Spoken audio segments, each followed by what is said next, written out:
ขอสัพพะมงคลจงเกิดแก่ท่านทั้งหลาย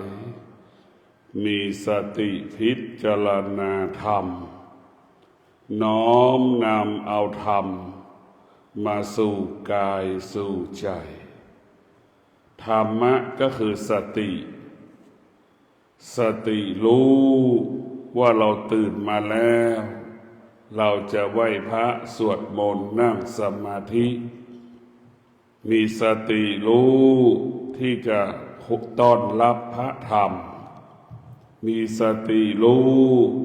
ที่เราจะดำรงตนด้วยศีลสมาธิปัญญาธรรมะของพระพุทธเจ้า เพื่อให้กายเราสงบเพื่อให้ใจเราสงบธรรมะของพระพุทธเจ้าบอกสอนให้เรารู้สิ่งที่มันเกิดขึ้นกับร่างกายของเราสิ่งที่มันสุขก็ดีทุกข์ก็ดีที่เราสัมผัสขนาดนี้เวลานี้มันไม่เที่ยงพอใจก็ดีไม่พอใจก็ดีขนาดนี้ที่เราสัมผัสรู้สึกมันไม่เที่ยงสิ่งเหล่านี้มันเปลี่ยนแปลงได้ตลอดเวลา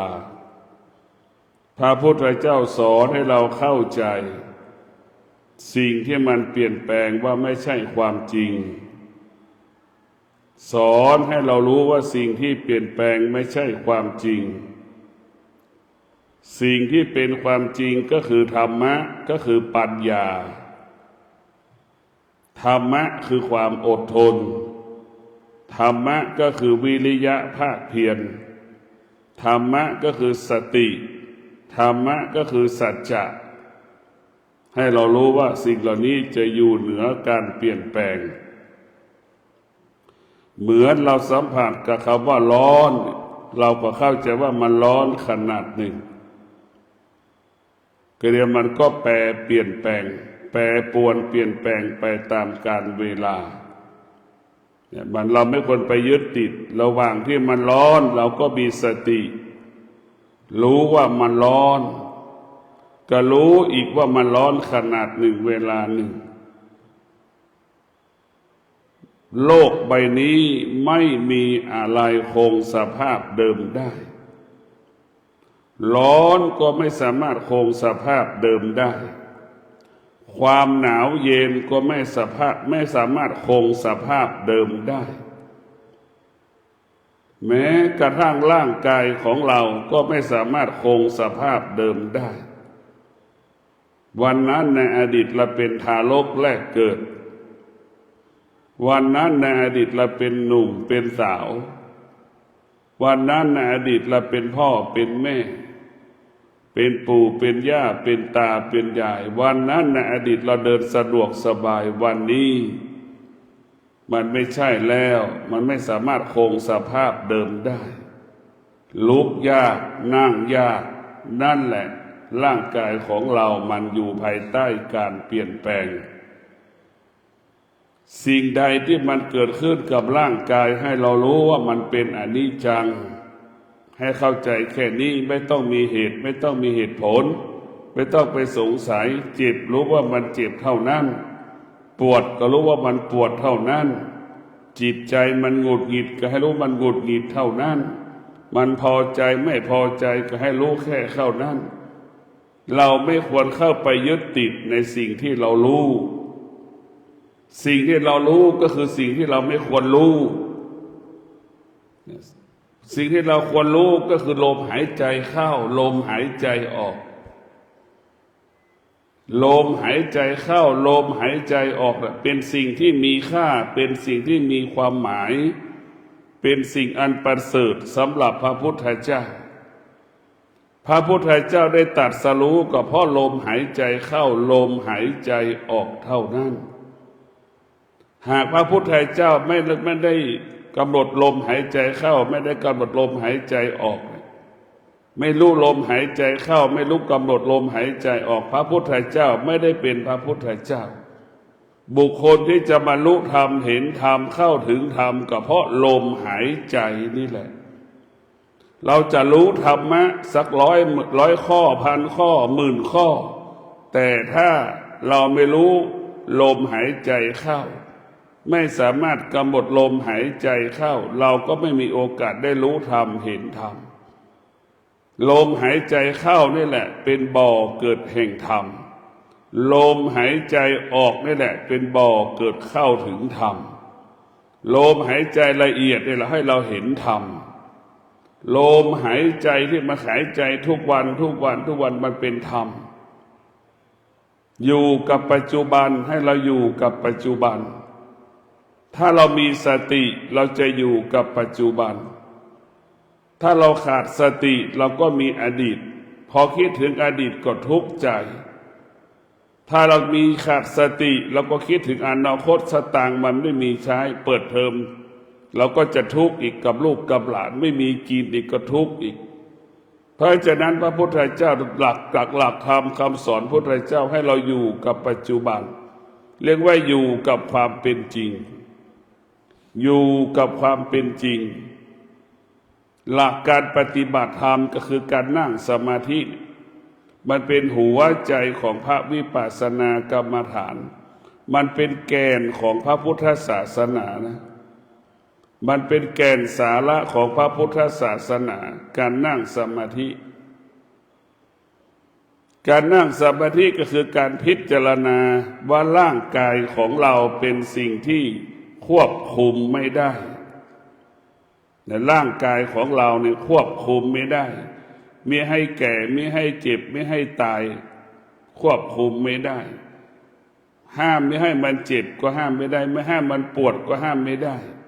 ในร่างกายของเราเป็นสิ่งที่ควบคุมไม่ได้มันควบคุมไม่ได้เมื่อมันควบคุมไม่ได้เราก็ไม่ต้องเข้าไปยึดติดให้เรารู้เฉยๆก็พอว่ามันเจ็บมันปวดรู้เฉยๆว่ามันเจ็บมันปวดเหมือนลูกอมที่เราอมอยู่ในปากเรารู้ว่าเป็นลูกอมเท่านั้นแต่เดี๋ยวลูกอมเหล่านั้นก็กลายเป็นน้ำให้เรารู้เช่นนั้นเดี๋ยวมันก็ละลายมันเป็นสิ่งที่ควบคุมไม่ได้ธรรมะพระพุทธเจ้าสอนให้เรารู้ว่าตนแลเป็นที่พึ่งแห่งตนบอกสอนให้เรารู้ไม่ให้เราไปยึดติดในร่างกายของเราไม่ให้เราไปยึดติดตัวตนของเราบอกสอนให้เรารู้ไม่ให้เขาไปยึดติดในพ่อแม่สามีภรรยาลูกเมื่อร่างกายของเราเป็นสิ่งที่ควบคุมไม่ได้พ่อแม่สามีภรรยาลูกก็เป็นสิ่งที่ควบคุมไม่ได้เช่นเดียวกันเมื่อจิตใจเราจิตของเราเป็นควบคุมไม่ได้สุขเกิดก็ควบคุมไม่ได้ทุกข์เกิดขึ้นก็ควบคุมไม่ได้เช่นเดียวกับจิตใจพ่อแม่สามีภรรยาลูกเราก็ไม่สามารถควบคุมจิตใจพ่อแม่สามีภรรยาลูกเราได้เช่นนั้นเพราะฉะนั้นพวกเราทั้งหลายเรามีสติที่อยู่กับความเป็นจริงตนแลเป็นที่พึ่งแห่งตน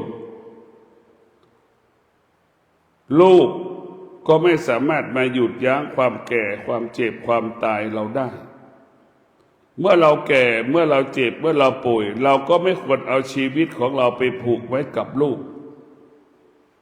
เมื่อเราเจ็บป่วยเอาชีวิตไปผูกกับลูกเราก็จะเสียใจเพราะลูกอีกจะสุดหนักเพราะลูกป่วยเพราะลูกมากกว่าเก่าพอลูกไม่อาจตอบสนองสิ่งที่เราต้องการได้ดังที่ได้กล่าวว่าตนแลเป็นที่พึ่งแห่งตนเราต้องเข้าใจว่าแก่ด้วยตัวเราเองเจ็บด้วยตัวเราเองป่วยด้วยตัวเราเองตายด้วยตัวเราเองให้เราเข้าใจเช่นนี้การฝึกจิตก็คือให้เข้าใจเรื่องเกิดแก่เจ็บตายถ้าเราเข้าใจเรื่องเกิดแก่เจ็บตายลูกหลานไม่มีค่าสามีภรรยาไม่มีค่าถ้าเราเข้าใจก็คือปัญญา เมื่อเรามีปัญญาลูกหลานสามีภรรยาไม่มีค่าไม่มีค่าก็หมายความว่า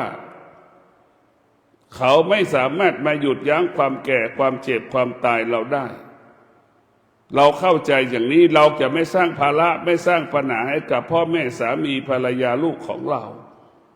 เราจะมีลูกหรือไม่มีลูกเราก็แก่เราก็เจ็บเราก็ตายมันเป็นเช่นนี้เป็นธรรมดาของมันมันเป็นปกติเช่นนี้ของมันนี่คือเข้าใจคนที่ขาดปัญญาคนที่ไม่มีธรรมะไม่เข้าใจเรื่องเกิดแก่เจ็บตายเอาชีวิตไว้ผูกกับลูกกับหลานลูกหลานมีค่าลูกหลานไม่โทรศัพท์มาหาก็เกิดอาการสำแดงอาการไม่พอใจสำแดงอาการทุกข์ลำบากใจทุกข์กายทุกข์ใจเมื่อแก่แล้วขาดปัญญาลูกหลานจึงมีค่าสร้างภาระสร้างปัญหาให้กับลูกกับหลานเรียกร้องหาลูกหลานนี่แหละคือสร้างภาระแก่แล้วขาดปัญญาคิดว่าลูกหลานมาดูแลเราจะหายเจ็บจะหายป่วยหรือมันไม่หายเจ็บมันก็เป็นปกติของมันแก่ก็เป็นปกติของมันอยู่ตายก็เป็นปกติของมันอยู่ให้เราเข้าใจอย่างนี้คนที่มีธรรมะก็คือคนที่ไม่สร้างภาระปัญหาให้กับบุคคลอื่นๆคนที่มีธรรมะคือเป็นคนที่มีสติช่วยเหลือเกื้อกูลตนเองตลอดเวลาคนที่มีธรรมะก็คือคนที่เสียสละคนที่มีธรรมะคือคนที่มีเมตตาธรรมมันจะบังคับให้เราเป็นเช่นนี้เสมอเหมือนกันหมดธรรมะถ้ามีตัวตนก็เหมือนแม่บังคับหาข้าวให้ลูกกินทุกมื้อเห็นไหมธรรมะลูกไม่ต้องขอลูกไม่ต้องบอกนั่นคือธรรมะมันจะบังคับให้เราอดทนเห็นไหมบังคับให้แม่อดทนบังคับให้แม่เสียสละถ้าบังคับให้แม่นั้นขยันถ้าแม่ให้บังคับให้แม่วิริยะภาคเพียรนั่นแหละคือธรรมะมันจะบังคับเลยเพราะฉะนั้นบุคคลที่มีธรรมะก็จะเป็นบุคคลที่กายสงบใจสงบบุคคลที่ไม่มีธรรมะวุ่นวายตลอดกาลเวลามีเหตุมีผลไม่มีวันจบสิ้นเราไม่ควรไปสงสัยสิ่งที่เรารู้สิ่งที่เรารู้ก็คือสิ่งที่ไม่ควรจะรู้เหมือนที่เราเกิดมาจนถึงปัจจุบันนี้มันไม่ใช่สิ่งที่เราต้องรู้สิ่งที่เราต้องรู้ก็คือความแก่ที่มันปรากฏขนาดนี้เวลานี้สิ่งที่เราควรรู้ความเจ็บปวดที่มันปรากฏขึ้นกับร่างกายของเราขนาดนี้เวลานี้สิ่งที่เราควรรู้ก็รู้เรื่องเกิดแก่เจ็บตายมันอยู่ในร่างกายของเรามันอยู่ในร่างกายของเราหมดธรรมะของพระพุทธเจ้าอยู่กับร่างกายของเราไม่ได้อยู่ที่พระไตรปิฎกถ้าเป็นไปได้ไม่ต้องไปอ่านหนังสือถ้าอ่านหนังสือเราก็ไปติดตัวหนังสือพอไปติดตัวหนังสือแล้วก็ไปไหนไม่ได้เหมือนหนูติดกาวธรรมะก็คือความจริงที่มันเกิดขึ้นกับร่างกายของเราแหละทำไมเราต้องเสียใจทำไมเราต้องดีใจนี่คือธรรมะเราพิจารณาดับไปให้ได้ทำไมต้องสุขใจทำไมต้องทุกข์ใจทำไมเพื่อนเจ็บลุกก็โอยนั่งก็โอยนี่คือธรรมะทั้งสิ้นนี่แหละคือความเสื่อมระหว่างที่มันจะแก่จะเจ็บจะตายอาการเหล่านี้จะเกิดขึ้นให้เราเข้าใจว่าความเสื่อมมันปรากฏให้เราเข้าใจว่าการเปลี่ยนแปลงมันปรากฏขึ้นกับร่างกายของเราเหมือนหนุ่มเหมือนสาวลุกก็โอยนั่งก็โอยในคนแก่ลุกก็โอยนั่งก็โอยคือคนแก่ถ้าเป็นหนุ่มเป็นสาวลุกยากนั่งยากให้มันอ้วนอีกภาษานี่เพราะนั้นธรรมะของเราร่างกายของเราเป็นบ่อเกิดแห่งธรรมะเราต้องพิจารณาธรรมะเกิดขึ้นที่ไหนที่ตาธรรมะเกิดขึ้นที่ไหนที่หูธรรมะเกิดขึ้นที่ไหนที่จมูกธรรมะเกิดขึ้นที่ไหนที่ลิ้นธรรมะเกิดขึ้นที่กายกับจิตเรา ร่างกายของเราเป็นบ่อเกิดแห่งธรรมสุขเกิดขึ้นที่ไหนก็ขึ้นที่ตาที่หูจมูกลิ้นกายใจทุกข์ก็เช่นนั้นเกิดขึ้นที่ไหนที่หูที่ตาที่จมูกที่ลิ้นที่กายที่ใจสุขเกิดขึ้นที่ไหนเราก็ไปดับทุกข์ที่นั่นทุกข์เกิดขึ้นที่ไหนเราก็ไปดับที่นั่นมันก็บอกว่าตาของเราเป็นบ่อเกิดแห่งเหตุให้เกิดความทุกข์ตาของเราเป็นบ่อเกิดแห่งความสุขหูก็เป็นเช่นนั้นจมูกก็เป็นเช่นนั้นลิ้นก็เป็นเช่นนั้นกายก็เป็นเช่นนั้นจิตเราก็เป็นเช่นนั้นจิตก็คือกายกายก็คือจิตจิตก็คือตาจิตก็คือหูหูก็คือจิตจิตก็คือจมูกจมูกก็คือจิตเพราะมันต้องอาศัยกันที่เราสัมผัสทุกวันก็คือตาในสัมผัสทุกชั่วโมงทุกข์ใจเสียใจก็อยู่ที่ตานี่แหละทุกข์ใจเสียใจดีใจก็ที่หูนี่เห็นไหมทุกข์ใจดีใจก็อยู่ที่ปากเรานี่แหละทุกตลอดเวลา3ตัวที่สำคัญที่สุดตาหูปากของเรานี่มันอยู่ที่ตรงนี้ตลอดเวลาเพราะฉะนั้นธรรมะของพระพุทธเจ้าจึงฝึกให้เราฝึกตาของเราเหมือนช้างเราต้องฝึกมันหูของเราก็เหมือนม้าเราต้องฝึกมันจมูกของเราก็คือควายเปรียบเสมือนควายแล้วก็ต้องฝึกมันลิ้นของเราก็เหมือนงูเราต้องฝึกมันกายของเราก็ต้องฝึกมันเหมือนสุนัขจิตเราก็ฝึกมันเหมือนนกแสนรู้ถ้าเราไม่ฝึกมันก็ไม่รู้เหมือนควายที่เราไปไถนางัวที่ไปไถนาถ้าเราไม่ฝึกมันก็ไม่รู้มันไม่สามารถจะไปไถนาได้ช้างที่เราไม่ฝึกเราก็ไม่สามารถจะไปขี่คอช้างได้ม้าที่เราไม่ฝึกเราไม่สามารถไปนั่งหลังคอม้าได้งูก็เช่นเดียวกันถ้าไม่ฝึกเราไม่สามารถอยู่กับมันได้ทุกอย่างต้องฝึกฝึกตาให้เป็นผู้รู้ฝึกหูให้เป็นผู้รู้ฝึกจมูกให้เป็นผู้รู้ฝึกลิ้นให้เป็นผู้รู้ฝึกลิ้นให้เป็นผู้รู้ฝึกกายให้เป็นผู้รู้รู้ก็คือให้ตาเห็นรูปสักว่าเห็นรูปเฉยๆไม่ต้องไปสงสัยมันก็จบหูได้ยินเสียงก็ให้รู้ว่าได้ยินเสียงเฉยๆก็ไม่ต้องไปสงสัยไม่ต้องไปวิตกกังวลกับเสียงนั้นจมูกสัมผัสกับกลิ่นก็ให้รู้เฉยๆไม่ต้องไปสงสัยในจมูกในกลิ่นนั่นลิ้นสัมผัสกับรสชาติน้ำก็ดีอาหารก็ดีก็ให้รู้เฉยๆรู้เฉยๆให้ตาเราเป็นผู้รู้ตาที่มันรู้ก็คือรู้สิ่งที่มันเปลี่ยนแปลงมันไม่ใช่ความจริงหูที่ได้ยินก็ให้รู้ว่าเสียงที่ได้ยินนั้นมันเปลี่ยนแปลงมันเป็นสิ่งที่ควบคุมไม่ได้ให้เรารู้จมูกที่สัมผัสกับกลิ่นก็ให้เรารู้ว่ากลิ่นที่สัมผัสเป็นสิ่งที่ควบคุมไม่ได้เดี๋ยวมันก็จากไปให้เรารู้เช่นนี้ลิ้นเราสัมผัสกับรสชาติอาหารก็เป็นเช่นนั้นกายใจเราก็เป็นเช่นนั้นถ้าเรารู้เรื่องอายตนะทั้งหมดทั้งสิ้นทุกอย่างจะยุติหมดเหตุและปัญหาต่างๆเกิดขึ้นที่อายตนะทั้งสิ้นก็คือตาหูจมูกลิ้นกายใจเป็นเหตุให้เกิดความทุกข์เป็นเหตุให้เกิดความสุขเป็นเหตุให้จิตสงบให้กายสงบอยู่ที่อายะตัวเดียวอายตนะเปรียบเสมือนประตูที่เราจะปิดเพื่อไม่ให้สิ่งที่เป็นอาธรรมอกุศลเกิด มีสติมันก็ปิดตาเห็นรูปมันก็ปิดหูได้ยินเสียงมันก็ปิด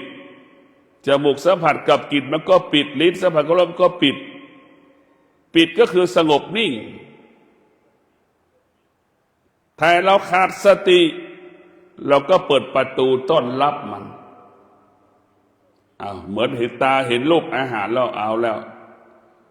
มโนปรุงแต่งอร่อยแล้วไม่อร่อยเกิดขึ้นแล้วบางคนก็บอกว่ามันอร่อยในจานเดียวกันแล้วอีกคนก็บอกว่ามันอร่อยใช่ไหมพอลิ้นไปแช่อีกคนก็บอกว่าไม่อร่อยอีกแล้วลิ้นปฏิเสธใช่ไหม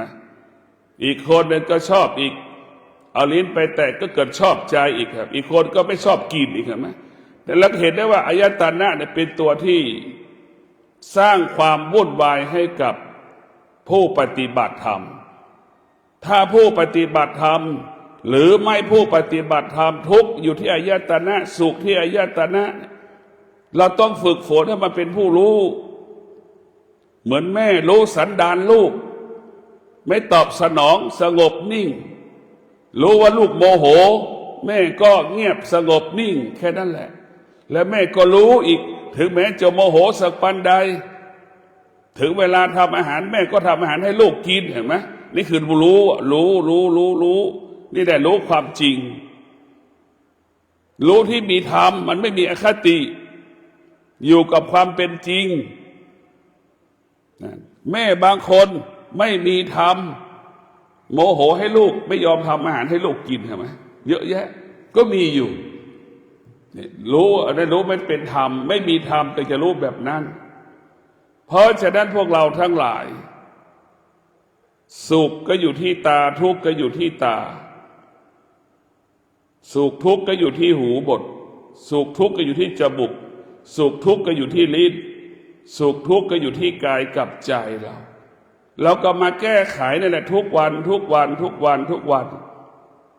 มาแก้ไขมาพัฒนาอายตนะเช่นวันนี้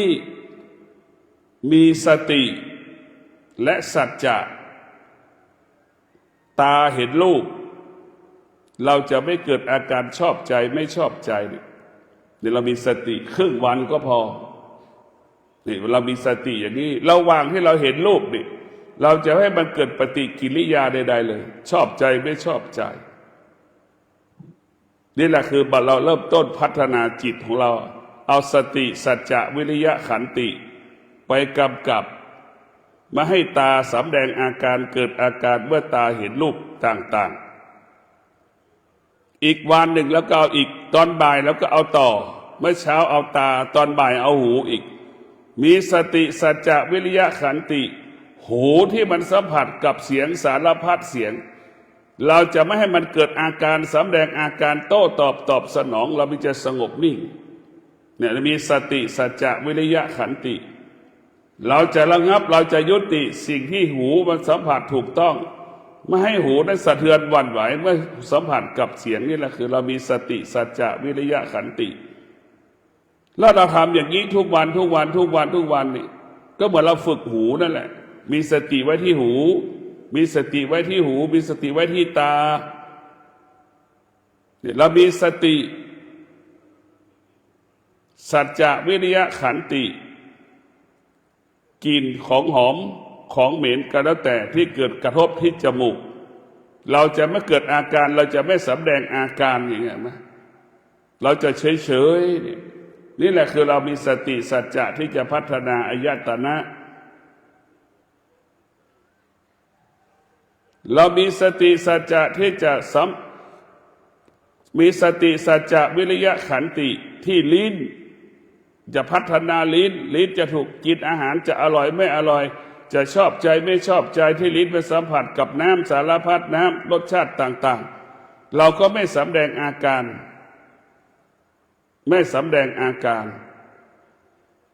เพราะเรามีสติมันก็จะปกติตาก็ปกติหูก็ปกติ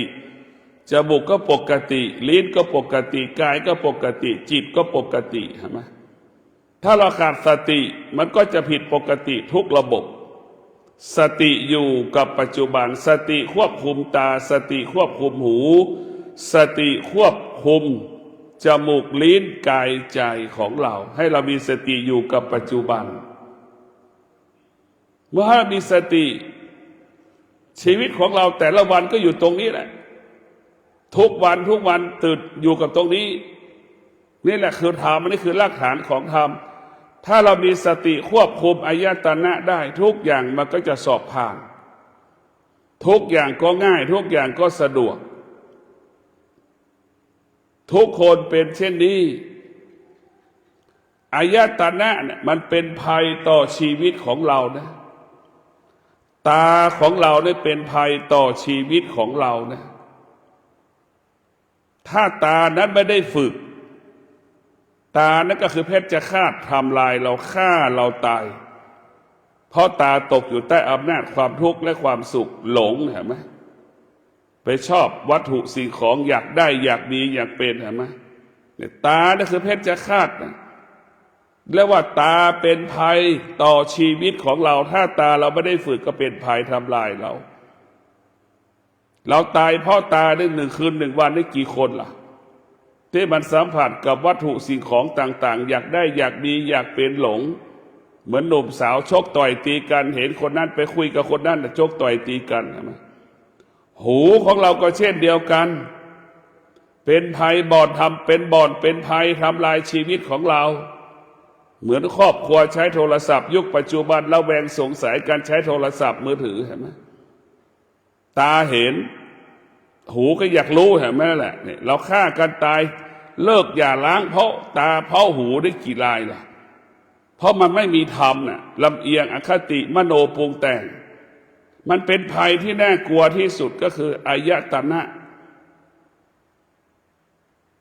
จมูกสัมผัสกับกลิ่นเรากินข้าวอารมณ์ดีพอไปเจอกลิ่นเหม็นๆหรือคนทำอะไรกลิ่นมาเลี่ยราดเราเกิดอาการเกิดอารมณ์อีกอายตนะก็เป็นภัยหูก็เป็นภัยตาก็เป็นภัยทุกอย่างเป็นภัยหมดแม้กระทั่งลิ้นเราทำอาหารไม่อร่อยลูกไม่กินเนี่ยมันเกิดอาการสำแดงอาการสามีก็เป็นเช่นนั้นภรรยาก็เป็นเช่นนั้นมันเป็นภัยทั้งสิ้นเรียกว่าเป็นภัยต่อในตัวมันเองทำลายตัวมันเองตัวมันเองทำลายตัวมันเองตัวมันเองสร้างสรรค์ตัวมันเองนี่คือมันเป็นกฎของธรรมะเป็นกฎของธรรมชาติเพราะฉะนั้นพระพุทธเจ้าสอนให้เราเข้าใจธรรมะของพระพุทธเจ้าธรรมะปฏิบัติบุญไม่มีความหมายบาปก็ไม่มีความหมายเพราะเป็นเรื่องอดีตทั้งสิ้นธรรมะของผู้ปฏิบัติอยู่กับปัจจุบันอยู่กับปัจจุบันขนาดนี้เวลานี้ดังเช่นองคุลิมานตัดนิ้วมือคนจำนวนมากแต่พอมาพบคำสอนของพระพุทธเจ้าบอกพระพุทธเจ้าหยุดพุทธเจ้าตะโกนรับขนาดว่าเราหยุดแล้วท่านยังไม่หยุดเราหยุดแล้วท่านยังไม่หยุดแค่นี้แหละทำให้องคุลิมานมีสติกลับมาละอารมณ์วางอารมณ์แล้วก็วางดาบกราบพุทธเจ้าฟังธรรมพุทธเจ้าแล้วก็ได้บรรลุธรรมพระพุทธเจ้าสติสัจจะที่รุนแรงจึงทำให้องคุลิมานบรรลุธรรมเห็นธรรมได้เห็นไหมเพราะถ้าพ่อแม่ครูบาอาจารย์บทสวดที่เราสวดมันไม่มีเรื่องอดีตอยู่กับปัจจุบันเห็นไหมบาปไม่มีเลยบุญไม่มีเลยนรกสวรรค์ไม่มีเลยนิพพานไม่มีเลยมันเป็นเรื่องลมหายใจเรื่องปัจจุบันล้วนนั่นแหละคือหลักธรรมะของผู้ปฏิบัติถ้าธรรมะของผู้ไม่ปฏิบัติก็คือธรรมะทั่วไปก็คือให้รู้ในอริยบททั้งสี่ไปซื้อของก็ให้เรารู้ได้ของที่เราดังต้องใจนี่คือมีธรรมะที่ไม่เต็มร้อยรู้เฉยๆก็พอไม่ต้องมากเราจะทำงานก็ให้เรารู้แค่นั้นแหละอันนี้คือธรรมะผู้ปฏิบัติธรรมะในการดำเนินชีวิตกับธรรมะกับตัวปฏิบัติมันจะแตกต่างกันธรรมะผู้ปฏิบัตินั่นก็คืออยู่กับลมหายใจเข้าออกอยู่กับปัจจุบันอยู่กับกายกับใจ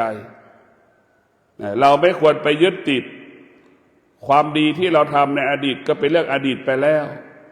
ความไม่ดีในอดีตเราก็ไม่ควรไปยึดติดมันเป็นเรื่องอดีตไปแล้วแต่ปัจจุบันให้เรามีสติที่มั่นคงมีสัจจะอันแน่วแน่วิริยะภาคเพียรอดทนยวดยิ่งเราก็สามารถบรรลุธรรมเห็นธรรมได้ดังเรามาวิปัสสนาเนี่ยอย่างน้อยเราก็ได้สัจจะแล้วเราจะมา3 วัน 7 วันเราได้แน่นอนระหว่าง3 วัน 7 วันบรรทุกข์ทรมานลำบากอึดอัดหงุดหงิดเราก็ได้แล้วสัจจะเกิดแล้วสติเกิดแล้ววิริยะเกิดแล้วความอดทนเกิดแล้วมันสะสมแล้วจิตใจอาจจะทุกข์ทรมานก็เรื่องมันอย่างน้อยเราก็ได้เรื่องกายจิตไม่ได้ก็ได้เรื่องกายนี่เรามาอยู่วัดอย่างน้อยเราวัดวิปัสสนาของเราก็เปรียบเสมือนสุ่มไก่จิตของเราก็เหมือนอยู่ในสุ่มไก่อยู่ในขอบเขตในพื้นที่เราจะไม่ออกจากพื้นที่วิปัสสนากรรมฐาน3 วัน 7 วันอย่างนี้นี่แหละคือเราได้ทำสิ่งที่เราได้เรากลับไม่มองไม่เห็นมันกลับไปมองสิ่งที่มันไม่เห็นเพราะเราไม่เห็นธรรมเราจึงไม่เห็นธรรมถ้าเห็นธรรมเราจะเข้าเราแล้วถ้าเราเห็นธรรมแล้วก็จะเห็นธรรมโดยตัวมันเองจิตที่มีธรรมก็จะเห็นธรรมถ้าจิตไม่มีธรรมก็จะไปเห็นสิ่งอื่นๆเรื่องอื่นๆดังคนจำนวนมากของโลกให้ความสำคัญสิ่งอื่นๆเหนือกว่าชีวิตตนเองตรงกันข้ามผู้ปฏิบัติธรรมให้ความสำคัญกับความสงบเหนือกว่าชีวิตตนเองให้ความสำคัญกับความสงบเหนือกว่าพ่อแม่สามีภรรยาตนเองเพราะฉะนั้นความสงบเป็นสิ่งที่มีค่าโดยเฉพาะสมาธินี่สำคัญที่สุดหลักการภาวนาของเราเนี่ยก็เพื่อให้กายสงบให้ใจสงบคำว่าสมาธิก็เปรียบเสมือนเครื่องกรองน้ำที่เราดื่มให้เราเข้าใจเช่นนั้นนะสมาธิเปรียบเสมือนเครื่องกรองน้ำที่เราดื่มหูนี่ก็เป็นเครื่องกรองน้ำตาก็เปรียบเสมือนเครื่องกรองน้ำจมูกก็เหมือนเครื่องกรองน้ำลิ้นของเราก็เหมือนเครื่องกรองน้ำกายใจแล้วก็เหมือนเครื่องกรองน้ำการกรองสิ่งที่เป็นธรรมชาติได้แก่ความโลภความโกรธความหลงความอยากได้อยากมีโมโหงงงิดให้มันออกไปจากกายจากใจเราเห็นไหมกรองน้ำเราจะต้องเอาออกไปจากกายจากใจของเราเพราะมันเป็นเครื่องกรองน้ำเพราะฉะนั้นพวกเราทั้งหลายสมาธิเปรียบเสมือนเครื่องกรองน้ำมันจะผ่านตาผ่านหูจมูกลิ้นกายใจของเราจนถึงที่สุดเราได้น้ำที่สะอาดดื่มได้แบบมีความสุขเพราะฉะนั้นพวกเราทั้งหลายการนั่งสมาธิการเจริญจิตภาวนาเป็นสิ่งที่มีคุณค่าแบ่งไม่ได้เราแบ่งไม่ได้ของใครของมันเรากินข้าวมากเราก็อิ่มมากเราปฏิบัติธรรมมากเราก็รู้เรื่องธรรมมากนี่เป็นกฎของมันไม่สามารถแบ่งกันได้บุญกุศลเนี่ยแบ่งกันไม่ได้แต่ได้รับอานิสงส์ได้ดังพ่อแม่ปฏิบัติธรรมประพฤติธรรมพ่อแม่ก็จะมีความอดทนนี่แหละคืออานิสงส์เมื่อพ่อแม่มีความอดทนพ่อแม่ก็ขยันทำมาหากินลูกก็จะมีชีวิตที่อุดมสมบูรณ์ด้วยเครื่องอุปโภคบริโภคนี่คือธรรมะจะทำให้เรามีทรัพย์มีสมบัติถ้าพ่อแม่คนไหนขาดความอดทนลูกนั้นก็จะอดอยากลำบากขาดแคลนปัจจัยสี่ขาดแคลนเครื่องอุปโภคบริโภคอันนี้คือเป็นกฎของมันอดทนและมีปัญญาอดทนและมีปัญญาทำสิ่งใดก็ง่ายทำสิ่งใดก็สะดวกอดทนแล้วขาดปัญญาทำสิ่งต่างๆทำสิ่งต่างๆก็ยากทำสิ่งนั้นก็ยากทำสิ่งนี้ก็ยากช้าไปหมดเพราะเราขาดปัญญานี่อดทนและมีปัญญาเนี่ยมันจะให้เราตรงเวลาตลอดเวลาอดทนและมีปัญญากับอดทนแล้วขาดปัญญาจะแตกต่างกันอีกเพราะฉะนั้นพวกเราทั้งหลายอดธรรมะอดทนก็อยู่ในร่างกายของเราเหมือนเรามาอยู่สภาพวัดเนี่ยมีกลิ่นเหม็นเนี่ยเราก็ต้องอดทนว่ากลิ่นเหม็นเป็นสิ่งที่ควบคุมไม่ได้ เราไม่ต้องไปเหม็นขี้หมูหรอกเหม็นร่างกายของเรายังเหม็นเลยแต่เรามักจะเอาจิตออกนอกกายให้ความสำคัญขี้หมูมากกว่าร่างเขื่อใครของเราอีกนะผู้ที่มีธรรมก็จะเอาร่างกายเราเป็นหลักอาการของร่างกายของเรามันก็เหม็นเน่าเปื่อยอยู่แล้วขี้หมูมันก็อยู่ไกลตัวขี้เหือขี้ใครอยู่ในตัวเราเองเนี่ยขี้ฟันอยู่ในตัวเรานี่แหละขี้ตาอยู่ในตัวเรานี่แหละขี้จมูกอยู่ในตัวเรานี่แหละสิ่งที่เราต้องพิจารณาหลักการพ่อแม่ครูบาอาจารย์ให้จิตอยู่กับกายให้จิตอยู่กับกายให้จิตอยู่ในกายถ้าจิตมีธรรมจิตมีสมาธิจิตนั้นก็อยู่กับกายกายของเราก็เหมือนสุ่มไก่จิตเราก็เหมือนไก่อยู่ในสุ่มไก่น่าจะเป็นเช่นนั้นกายเราก็เปรียบเสมือนบ้านจิตเราก็เหมือนคนอยู่ในบ้านบ้านต้องสะอาดคนอยู่ในบ้านถึงจะมีความสุขความสงบสุขถึงจะเกิดขึ้นบ้านที่ไหนสกปรกคนอยู่ในบ้านไม่มีความสุขอยู่แล้วไม่สนุกอันนี้ก็เป็นกฎของมันร่างกายของเราเป็นบ้านของจิตจิตคือเป็นผู้อาศัยอยู่ในบ้านในร่างกายของเราเพราะฉะนั้นกายของเราต้องประกอบไปด้วยศีลสมาธิปัญญาศีลสมาธิปัญญาเปรียบเสมือนสบู่ยาสีฟันเหมือนสบู่ยาสีฟันนะเหมือนน้ำยาหลอดตาล้างตาเหมือนน้ำยาล้างจมูกเหมือนยาสีฟันน้ำบ้วนปากผงซักผ้าผงสบู่ยาสีฟันนั่นแหละคือศีลสมาธิปัญญาเปรียบเช่นนั้นแต่ศีลสมาธิปัญญาเป็นเรื่องของภายในกายของเราเพราะฉะนั้นพวกเราทั้งหลายธรรมะของพระพุทธเจ้าอยู่ที่กายเช่นศีล5 ข้ออยู่ในร่างกายของเราหมดเลยนะไม่ได้อยู่กับพระสงฆ์รูปใดรูปหนึ่งเราไม่ต้องมาสมาทานกับพระสงฆ์ก็ได้ถ้าเรารู้ธรรมเราเข้าถึงธรรมใช้คำว่าสติวันนี้ข้าพเจ้ามีสติบำเพ็ญสัจจะดำรงตนด้วยศีล5 ข้อและก็กราบลงจบ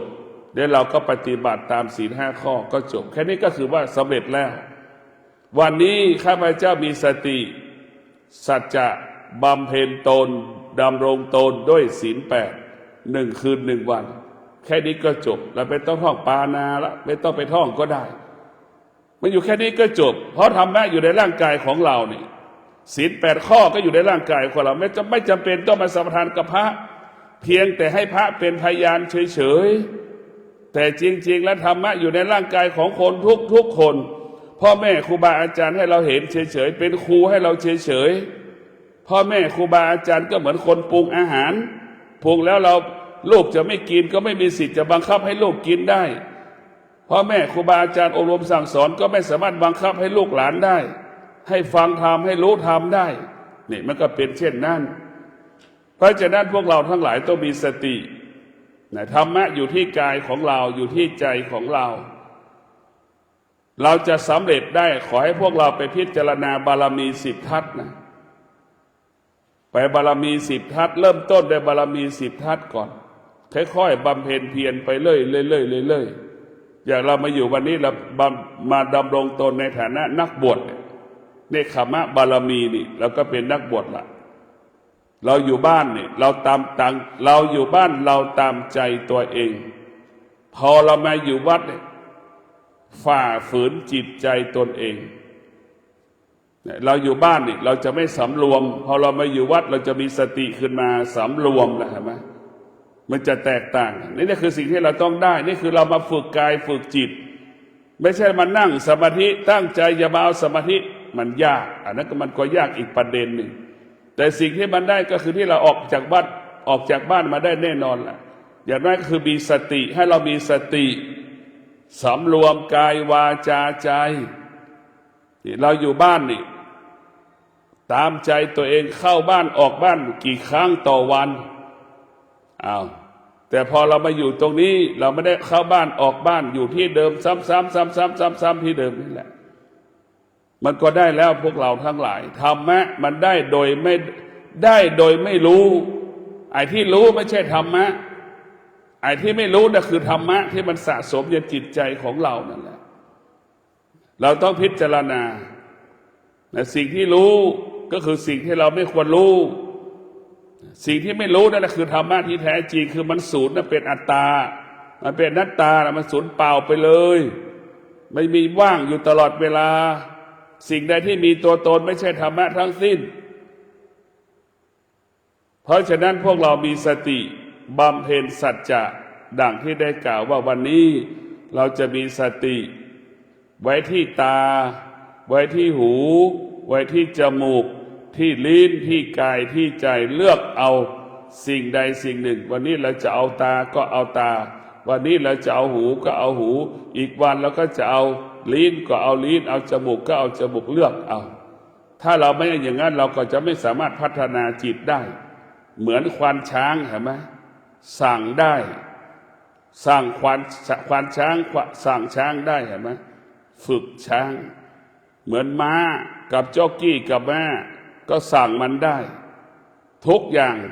จิตเราก็เปรียบเสมือนสัตว์แสนรู้ถ้าถูกฝึก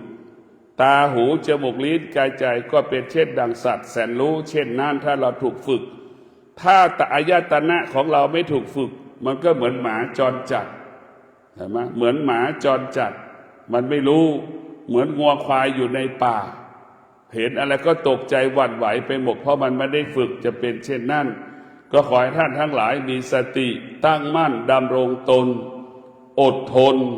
มุ่งมั่นใช้วิริยะใช้ความภาคเพียรควบคุมกายวาจาใจของเราให้กายวาจาใจเราสงบจิตของเราคือจิตของผู้รู้จิตของเราต้องฝึกให้เป็นจิตของผู้รู้ จิตรู้สิ่งใดให้จิตอยู่เหนือสิ่งนั้นจิตรู้สิ่งใดให้จิตละสิ่งนั้นจิตรู้สิ่งใดให้จิตรู้เฉยเฉยรู้เฉยเฉยเช่นรู้ว่าเป็นมะม่วงก็รู้ว่าเป็นมะม่วงแล้วก็รู้อีกว่าเมื่อเราหิวเนี่ยมีของกินแล้วคือมะม่วงนี่แหละคือว่ารู้ความจริงรู้ตามความเป็นจริงขอเจริญพร